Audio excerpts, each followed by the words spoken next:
우리가 알다시피 발락이 일어나서 이스라엘과 싸우고 부올의 아들 발람을 불러다가 우리를 저주하게 했으나 하나님이 저주를 축복으로 바꾸셨어요. 너희를 축복하였고 하나님은 저주를 축복으로 바꾸시는 분이세요. 예수께서 우리를 대신하여 십자가에 저주받음으로 죽으시고 우리에게 이제 저주의 자식이 아니라 축복의 삶으로 축복의 자녀로 우리를 부르신 것이죠. 오늘 본문의 말씀은 여호수아 24장 1절에서 18절까지 말씀입니다. 여호수아가 이스라엘 모든 지파를 세겜에 모으고 이스라엘 장로들과 그들의 수령들과 재판장들과 관리들을 부르매 그들이 하나님 앞에 나와 선지라. 이 여호수아가 이 실로에서 지도자들에게 고별 설교한 것은 앞에 나와요. 그런데 백성 전체를 세겜에 모으고 다시 고별 메시지를 전하는 것은 이 세겜이라고 하는 이 지역이 가지는 상징성 의미가 굉장히 크기 때문에 그렇습니다. 세겜은 우리가 알다시피 하나님이 아브라함에게 처음으로 이 가나안 땅을 약속하신 장소예요. 이게 이제 창세기 12장에 나오잖아요.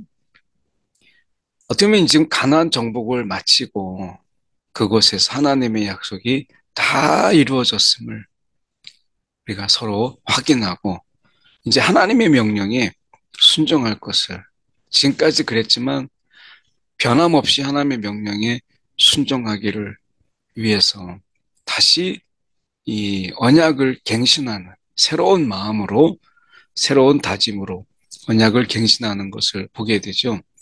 우리에게도 내가 하나님만을 섬기겠습니다. 내가 정말 하나님의 명령에 따르겠습니다라고 하는 언약갱신, 우리의 마음을 좀 새롭게 하고 새롭게 다짐하는. 그래서 우리가 1월이 되고 또 우리가 고난주간이 되고 그럴 때마다 우리의 마음을 새롭게 다짐하고 하나님 앞에 신실한 그런 신앙으로 우리가 믿음을 더욱더 견고하게 하고자 우리가 다짐하고 그리고 언약을 갱신하는 그 마음으로 우리의 마음을 새롭게 하는 것을 우리가 보잖아요. 우리도 그렇게 하잖아요. 지금 여호수아가 그 마지막에 세겜의 백성들을 모으고 새롭게 새로운 다짐으로 언약을 갱신하는 거예요. 이것은 정말 필요한 부분이죠. 여호수아가 모든 백성에게 이르되 이스라엘의 하나님 여호와께서 이같이 말씀하시기를 옛적에 너희 조상들 곧 아브라함의 아버지 나홀의 아버지 데라가 강 저쪽이라고 하는 것은 유프라데스 강 건너편의 메소포타미아 지형을 이야기하죠. 아브라함의 조상에 살던 이 갈대아 우르를 가리킨다 이렇게 볼 수 있습니다. 그래서 지금 여호수아가 하나님께서 지금까지 행하셨던 일들을 요약해서 그가 이야기해요. 우리가 수고했던 일들, 우리가 열심으로 지금까지 해왔던 우리의 공로를 생각하는 게 아니고 지금 여호수아는 그 세겜에서 전하는 메시지, 지금까지 하나님의 하셨던 하나님의 그 신실하심과 하나님의 수고, 하나님의 열심을 이야기하는 거예요. 그래서 다른 신들을 섬겼으나 아브라함, 우리의 조상 아브라함을 강 저쪽에서 이끌어내어 이 가나안 온 땅에 두루 행하게 하고 그 씨를 번성하게 하려고 이 언약의 자손 이삭을 약속의 자식이죠. 이 이삭을 주고 그리고 야곱과 에서를 이제 다시 이삭에게 주어요. 에서는 세일산을 소유로 주었죠. 그리고 그들에게 있어서 에돔이라고 하는 나라를 세우게 했어요. 그런데 야곱과 그의 자손은 애굽으로 내려가죠. 70여 명의 가족이 요셉의 부름에 의해서 다 내려갑니다. 그리고 하나님께서 그 속에서 민족을 이룰 만큼 많은 어려움이 있었지만 하나님께서 그 400년 동안 이스라엘 백성들의 수가 우리가 200만이 넘는 그런 많은 수로 하나님께서 번성하게 하신 것을 보게 되죠. 어려움도 있었죠. 종으로 살았으니까. 고된 일도 했어요. 그래서 하나님은 모세와 아론을 보내었고 애굽에 재앙을 내리심으로 인해서 그들 가운데 하나님의 그 바로의 강팍함을 꺾으시는 10가지 재앙을 통해서 그들을 인도하여 내셨죠. 철저하게 하나님의 하심이었어요. 하나님의 일하심이었어요. 그들은 400년 종살이 속에서도 아무것도 하지 못했어요. 그런데 그들 가운데 번성하게 하셨고 또 하나님께서 그들을 10가지 재앙을 통해서 건져 내셨어요. 이 모든 것은 이스라엘 백성들이 한 것이 아니고 그들의 수고가 아니라 하나님이 하신 것이죠. 그리고 애굽에서 인도해내요. 바다에 이르게 한즉 그때 당시에 이 애굽의 친위 부대, 바로의 친위 부대인 어떻게 보면 이 특수한 부대죠. 병거와 마병을 거느리고 이 병거와 마병은 그 자체만으로도 이스라엘 백성들에게 굉장히 공포심을 자극할 만한 위협적인 그런 부대였죠. 너희 조상들을 홍해까지 쫓아오므로 뒤에는 이제 병거와 마병이 앞에는 홍해 바다가 이런 너무 다급하고 그리고 어떻게 보면 이 그들이 좌절할 수밖에 없는 절망할 수밖에 없는 이런 상황에서 그들이 여호와께 부르짖기로 하나님께서 이 이스라엘과 애굽 사람들 사이에 흑암을 두고 그리고 바다로 이끌어서 그들을 덮었나니 우리가 애굽에서 행한 일을 너희 눈이 보았고 너희가 많은 날을 광야에서 거주하였느니라.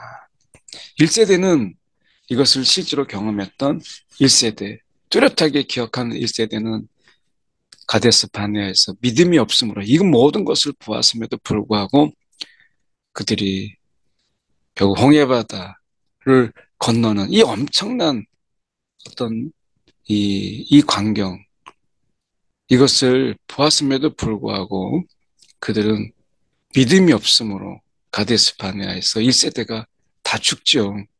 그리고 그 2세대 너무나 지금 이 여호수아는 뚜렷하게 기억하고 있는 이 일이죠.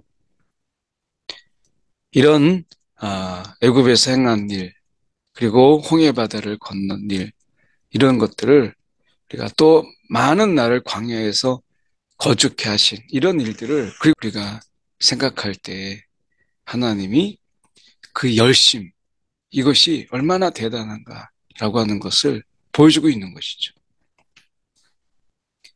또 내가 너희를 인도하여 요단 저쪽에 거주하는 아모리 족속의 땅으로 들어가게 하매 그들이 너희와 싸우기로 내가 그들을 너희 손에 넘겨 주매 너희가 그 땅을 점령하였고 여기서 중요한 것은 그들을 또 싸웠지만 지금 너희 손에 넘겨주매 이렇게 말씀하죠. 너희가 그 땅을 점령하였다. 나는 그들을 너희 앞에서 멸절시켰다. 하나님의 이 절대적인 이런 승리, 하나님의 절대적인 이런 함께하심이 그리고 하나님이 그 땅을 먼저 하나님 앞에서 하나님이 너희 앞에서 멸절시키는 이 하나님의 놀라운 일들이 없었다면 우리는 정말 가나안 땅을 점령하는 게 가능했을까라는 부분 속에서 하나님의 열심을 이야기하는 것이죠. 그래서 우리가 알다시피 발락이 일어나서 이스라엘과 싸우고 부올의 아들 발람을 불러다가 우리를 저주하게 했으나 하나님이 저주를 축복으로 바꾸셨어요. 너희를 축복하였고 하나님은 저주를 축복으로 바꾸시는 분이세요. 예수께서 우리를 대신하여 십자가에 저주받음으로 죽으시고 우리에게 이제 저주의 자식이 아니라 축복의 삶으로, 축복의 자녀로 우리를 부르신 것이죠. 너희가 요단을 건너 여리고에 이른즉 여리고 주민들 아모리 족속에서부터 여부스 족속까지 너희 손에 넘겨주었다. 아직 다 차지하지 못한 땅들이 있지만 그러나 너희가 이미 너희 손에 넘겨주었으니 이제 믿음으로 감당해. 이게 있어서 지금 더 믿음이 필요한 거예요. 하나님이 지금까지 이렇게 해오셨던 것처럼 너희도 믿음으로 이 하나님, 지금까지 우리와 함께 하셨던 이 하나님, 너희와 함께 하셨던 이 하나님을 너희가 분명히 붙잡고 더 믿음으로, 그래서 믿음의 우리가 새로운 다짐, 언약의 갱신이 필요한 거죠. 내가 왕보를 너희 앞에 보내어 아모리 족속의 두 왕을 너희 앞에서 쫓아내게 하였나니, 여기서 왕벌은 실제 큰 벌을 의미하기도 하고요. 또 적들이 하나님 때문에 겪게 되는 극도의 공포로 인한 공황, 이 공황 상태, 이것을 의미한다고 보기도 합니다.